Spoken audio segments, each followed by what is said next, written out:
Bannaba kutusinkana ne minisita mbadde nzija wano n'ensooka njogerako naye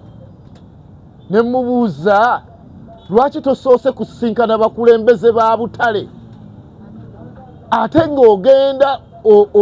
otandika okukuta n'abaana abatali batuufu kubanga ffe mu basuubuzi wonna buli badde bagenda nga tubagamba tetubamanyi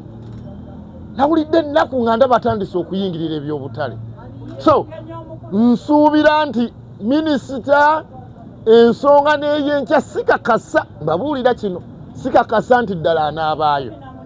naye ngenda kukyetegereza kubanga era bw'anaaba gy'alize endowooza aba atomedde twagala obumu mu busuubuzi ate era tusaba abakulembeze mu gavumenti muwulirizenga amaloboozi g'abantu be mutwala bwaba omuntu bamuganye ate kati lwaki ojja nga omuwagira tugende nga tuwuliriza amaloboozi g'abantu Sitwala ssentebe ayuteeketeke